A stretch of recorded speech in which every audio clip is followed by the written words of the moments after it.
So that past, either you can let that control your present, or you can think of a future and start living as a prerequisite of it.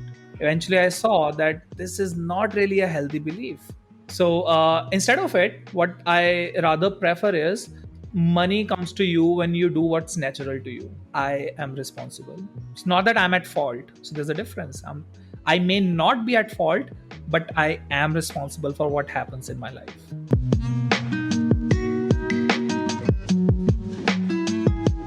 Welcome to the Mindful Dream podcast, where we help you to not lose sight of what's really important while chasing your dreams. Today's guest is Dipanshu Rawal, who's a life coach based in India. He lost his job a couple of years ago after failing to turn up on a Sunday when he wasn't contracted to turn up anyway. And this really made him think about what was important to his life and whether or not he was living alongside the values that he believed in. He decided to become a life coach because he wanted to help people, and he works with people one-on-one to try and change their lives around and lead them to a more fulfilling life. I hope you enjoy listening to our conversation. Welcome, Dipanshu. It's great to have you here. Thank you so much for having me here. Where are you joining from today? I'm joining from Chandigarh, India. Nice. So I think you're my first guest who's in India yourself. So I've had a few people who are like me with Indian heritage who've come abroad. Yeah. But I think you're my first one actually in India. So a new milestone for the podcast. Thank you for that privilege and prestige. So you've got a really interesting story, so I'm going to try and jump straight into it. But the first thing I'd like to start off with is, what's some common advice you disagree with? So one of the very first thing, and I kept thinking about that question over and over again for the last couple of hours, because I knew that's one thing you would wanted to ask in this conversation. And the very first thing that the first common advice is, you need to work really hard to make money. And I don't agree with it even a bit. I used to agree with it for a really, really long time. But then I started my journey as a coach. I hired my own coaches. And eventually I saw that this is not really a healthy belief. So instead of it, what I rather prefer is money comes to you when you do what's natural to you. So that's one for starters. So if you get into that a little bit more then, so you disagree with it because you think like people can find their own way of money? Yep. How can they do that? How can they change this belief that they have? Yeah. And have you seen the results of people changing that belief and it then making them happier?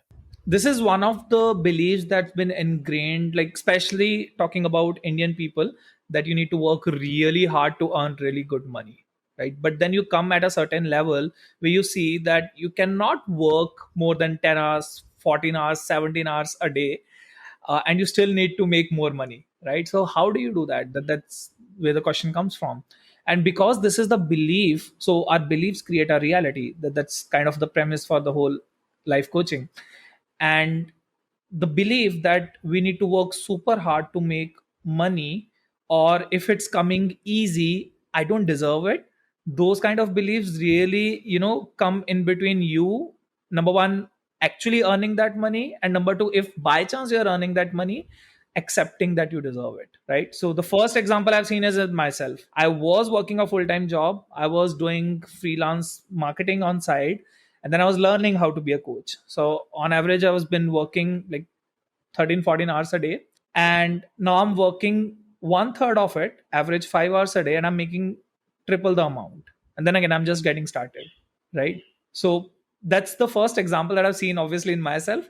And then again, I've seen this working with clients when they start a side hustle. First, example, starting a side hustle in what comes easier to them.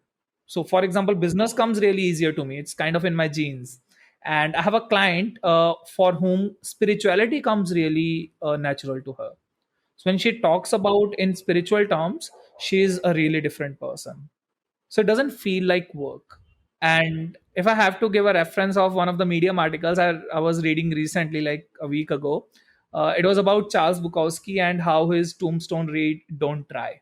So for a person who tried really hard in his life, who struggled a lot in becoming, if you know the story of Charles Bukowski, who struggled a lot in becoming a writer, it was quite ironical to put that on his tombstone, like, "Don't try." And what he actually means by that is, don't try if it feels like you're trying hard. It shouldn't feel hard. I know you had a couple other things you wanted to mention too on other pieces of advice you disagree with. What are those? Another thing that I usually disagree with is your current present will dictate how your future will be.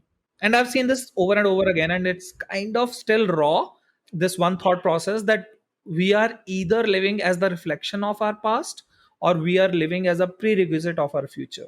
So how you spend your present is on you. Either you are going to reflect on how you were in the past, or you're going to live your present in the way as a prerequisite of your future. So this is one of the difference that comes in anybody's life when they opt for life coaching, okay, or when they start working on themselves as a self improvement, when they start reading books. They stop thinking a lot about past, like it has happened before, how will it not happen in future, right? They stop messing with the past and they start thinking about, okay, so in future I want to have, let's say, six figure income in 5 years down the line. What can I do today to make that happen, right? So a lot of people say that, oh, I've never received a good education, or my parents didn't give me this, the society was really this, or my family didn't let me do this. So that past, either you can let that control your present, or you can think of a future and start living as a prerequisite of it. One visualization on this I really like is where, you know how people think there's different branches you could take in life, right? And people see it as in the current day, they're on one of those branches. So their life started at one point, and there's all these different branches and all these different places they could have gone that they didn't.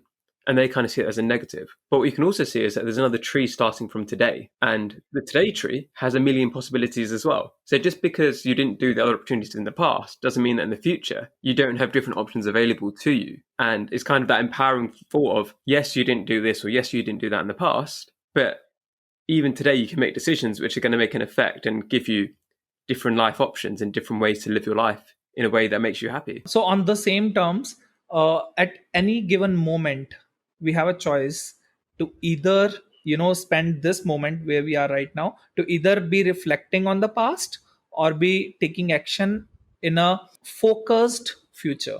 So every moment we spend, we have a choice, like, do I work towards my future, or do I continue fixing my past, which is not in our hands, frankly, right? This is one of the really big themes that I think is impactful when we talk about being mindful and driven. You briefly mentioned that earlier on about you used to work like 13, 14-hour days.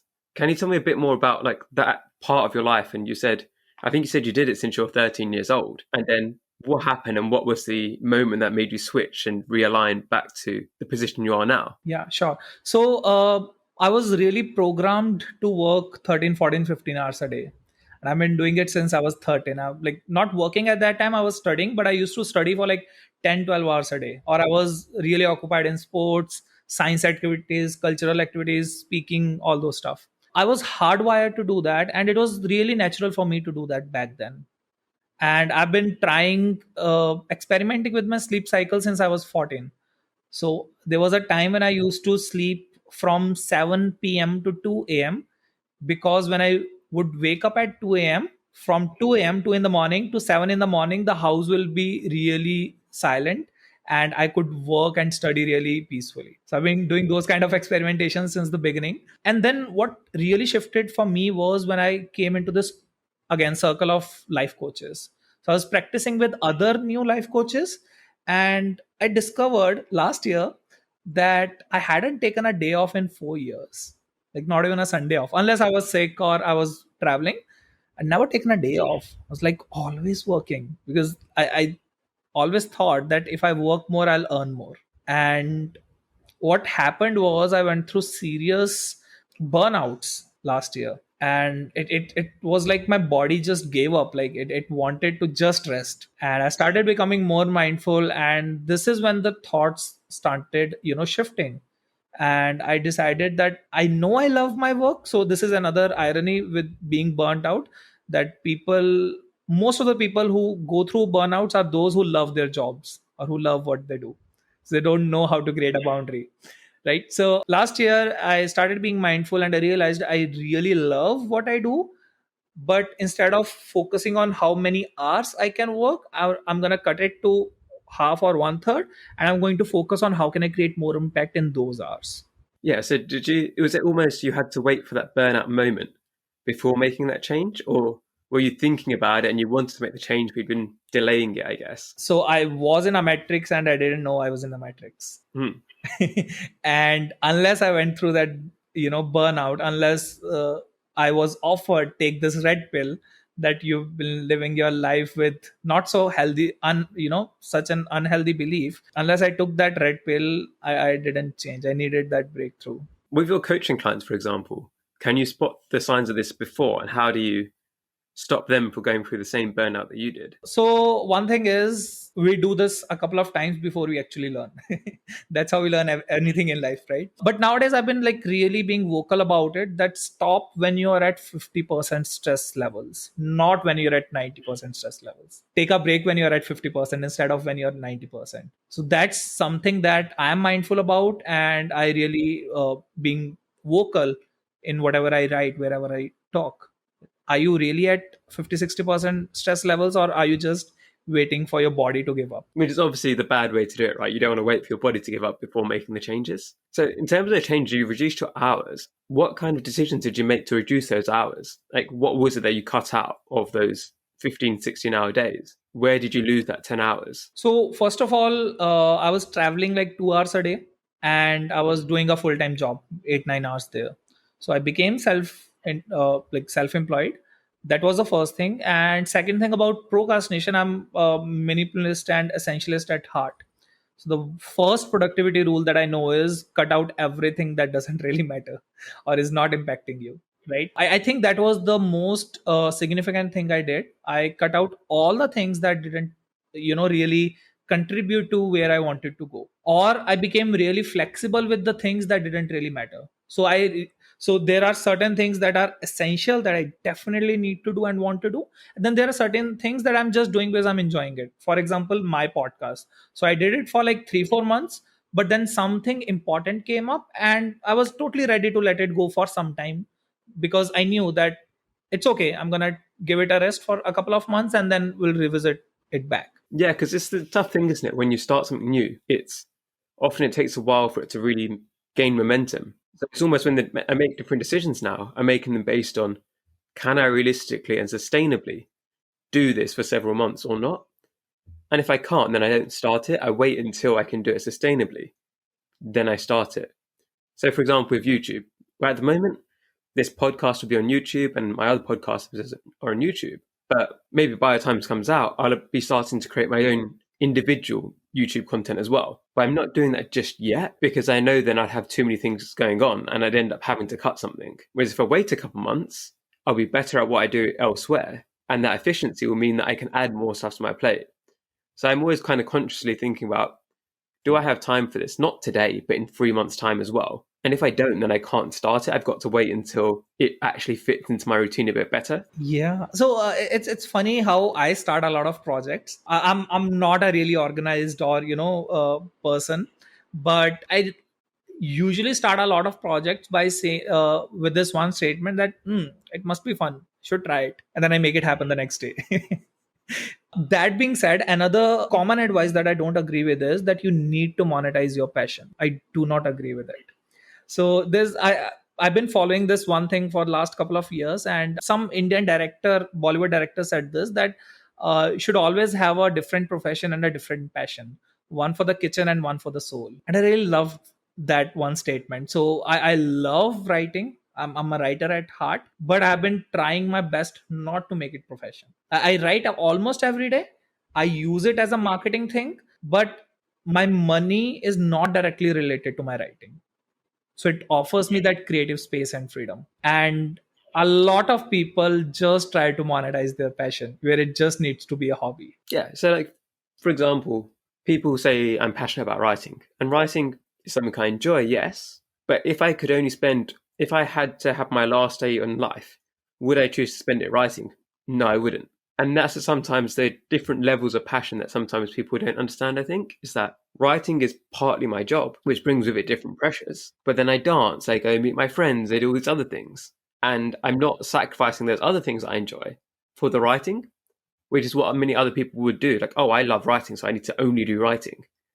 And it's like, but that's like, life is so diverse. There's so many things you can do in life. Why force yourself to have just one passion? Having a variety also makes you better at whatever you do because you get different experiences, different opinions, and that makes your life more what's the word, like layered, Yep.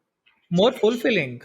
fulfilling. Yeah. Yes, yes. And then again, one thing I believe that really helps in this domain of figuring out what you want to do is the first step, the first step of anything, to be honest, awareness. Like, what are you really good at? Or what you really enjoy doing? What is something that gives you energy? So, talking to people one on one gives me so much energy, and that's why I chose, like, coaching is the profession for me. I love coaching people. I love having deep conversations with them. On the other hand, writing, maybe not so as a full-time option. I love doing it, but I rather pursue it as a hobby, as a something that helps me, express myself creatively instead of pushing the pressure of money on it. On the other hand, coaching, I'm totally okay coaching having the pressure of earning me money. Hi everyone, I hope you're enjoying the episode so far. I want to take a quick break to ask you to check in on yourself. There's many people struggling with balance, and there's nothing to be ashamed about. The tips that my guests and I share can hopefully help you along the way. But if you already feel overwhelmed or burnt out, it's probably best that you ask somebody for help too. For some, this might be a friend or family member, but others might feel like they have nobody they can talk to. If you're one of these people, check out the link in the show notes. It's for United for Global Mental Health. They've got helplines all across the world with people willing to listen on the other side. It's important to let somebody know how you're feeling. Now, back to the show. Is there anything you're struggling with at the moment? So you've obviously reduced your hours significantly, but do you feel like you've got the right balance at the moment, or is there still some things that are kind of causing you issues? So yeah, I'm still learning. I'm fairly new to it. I usually go back to old patterns. One pattern I had was stress eating, and for the last 1 year, I have quite significantly grew in my healthy habits. Right. So I still sometimes go back into older patterns because I'm fairly new to it. I'm learning. But one good thing about right now is I'm really privileged to have my own coach and my therapist at a single call whenever I need them. So nowadays, I know when I'm at 50% stress, I take a break. I don't need to wait till 90%, right? So then again, I'm living single for now. I am planning to get a dog, hopefully, really soon. So I have better challenges to tackle. With the living alone, is that causing you to struggle in some way with your balance, or how does that affect you? So, one thing is that this is one belief I had, an unhealthy belief that a romantic relation will drain my energy, it will take away something from me. But I've been in this, so I didn't date anyone for about 20 months. And I went to chase peace for such a long period that I was this close to becoming a monk. And I have written about it on Medium that I went too far in chasing peace. And then eventually I realized that all of those were really fear driven decisions. And at the core of awareness, I don't want to live a fear driven life, a life driven by insecurities or living as the reflection of your past, right? Then I gave this a chance. Let me date, let me see how it goes. And this person that I met, now when I'm with her, it really gives me energy, right? So the one lesson I've been learning in my personal life in the last like 4 or 5 months is it's okay to ask for help. It's okay to let somebody else help you too. So living alone, I really feel, again, one of the uh, unpopular advice is like you should be alone for some time. Like you must be alone for some time, so you should see what it feels to not have a need to be with someone, to how not to be desperate for someone, for company, for touch or something like that. So living alone, I don't feel it has any problems. I'm quite used to living alone. But this one thing that when I'm thinking of having a dog, it comes with certain challenges when you're alone. Yeah, because obviously you've got to look after it. You've got to get somebody to, if you want to Yeah. go away, then It becomes easier if like you have, let's say, a roommate or some, if you have your partner with you, then having a dog becomes relatively easier. Let's see how it goes. I'm really curious to see what kind of challenges I'll face. are you getting the dog because you've always wanted one, or is it because you feel a little bit alone that you want the companionship of a a pet? I really wanted a dog. And because I've been, as I mentioned, I was chasing to be a monk. I was actually living like a monk in this normal life. So I kind of missed out that component of feeling loneliness or feeling alone. And I became really comfortable in my own company. So before this, like 2 3 years ago, my pattern was dating a person, not working out with her, and then jumping out to the next relationship because I just was so afraid of being alone. Because I've worked on this for years now, so I feel it's not there anymore. What does a ideal lifestyle look like to you? Are you living it at the moment, or is there more changes you want to make in the future? I'm living a lot of that already as to what I could be doing by myself individually, like working about 25 to 30 hours a week. I may want to reduce it like 10 20% more, but 25 to 30 hours a week. My income has not been where I want to go, obviously, because there are levels to growth. I am doing what I really enjoy doing: writing, coaching, going live, enjoying social media, meeting new people, having these conversations. The next stages will be having a family and growing that family. So at this stage, I feel like I've been dreaming about the life that I'm living. Nice. So, what's one mindset shift you think people listening today could make that would make a positive difference to their lives? So, one really, really, really significant mindset, and this one mindset shift changes everything, is saying that I am responsible. It's not that I'm at fault. So, there's a difference. I may not be at fault, but I am responsible for what happens in my life. Somebody comes in your home and they steal everything. You are not at fault, but you are responsible to take care of yourself, right? So you're responsible for the future you have. So in past there might have been a lot of things that you are not aware of. You were not aware of that you were living in the matrix, but what you're doing right now is 100% your choice. Then again, if you're not living the life you want to live in 2021, totally understandable. But if you're not living your life in 2025 that you could have been living, and you're aware of it right now, you are responsible for it. So all the good, all the bad that's happening in my life, I'm responsible. So, how has this changed when you took on that belief? How did that change your lifestyle or the decisions you made? So this probably started like 6 years ago when I went through my first period of depression and anxiety attacks. My family went through some financial issues, and I realized that I couldn't pursue further education. And that really broke my heart. And I felt so helpless, so hopeless, that I had no clue, no answers. Like, what should I do? What should have been done here? And then I realized that, you know what? Instead of complaining, let me take care of it. Like, again, not myself. I was working with a therapist back then also. Like, what can I do about it? And again, I go back to my basic principles of stoicism. Like, what can I do in this situation? What can I do about it? What's in my control? And asking that every single time actually changed things bit by bit. So instead of thinking life is happening to me, the second level of consciousness is that life is happening by me. I'm the captain of my ship.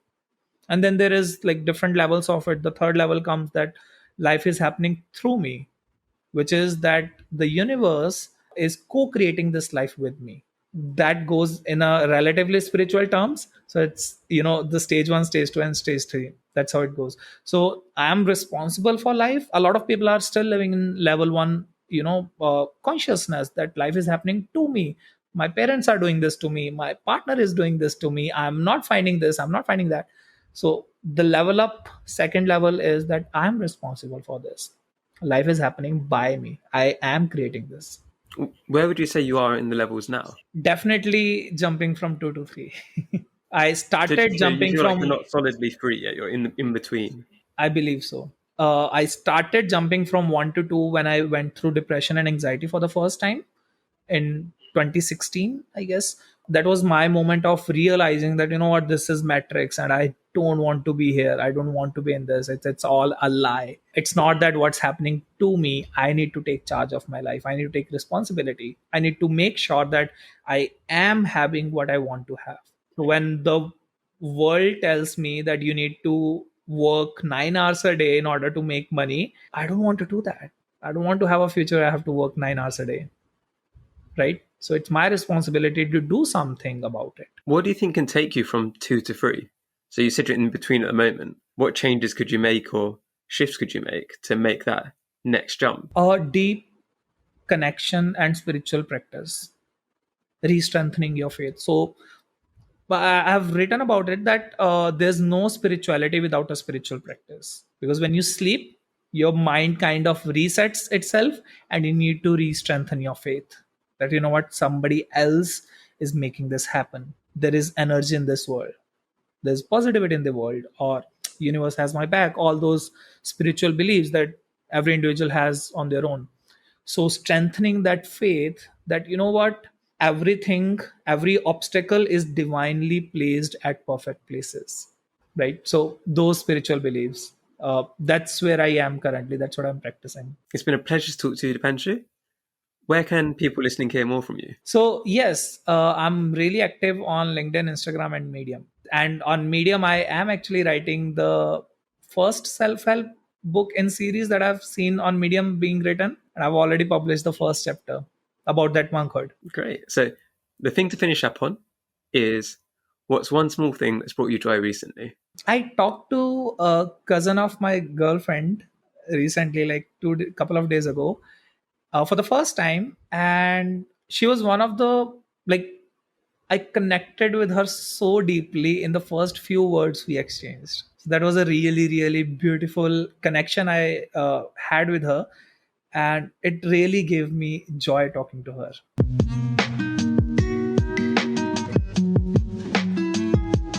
If you're listening on Apple Podcasts, I'd love it if you could leave me a 5-star review. It really helps get the message out further. Wherever you're listening, it would be awesome if you could subscribe and to share on your social media channels. If you want to see more of my work and advice, you can find all of the links in the show notes. Thank you again for listening, and I hope you have a lovely day.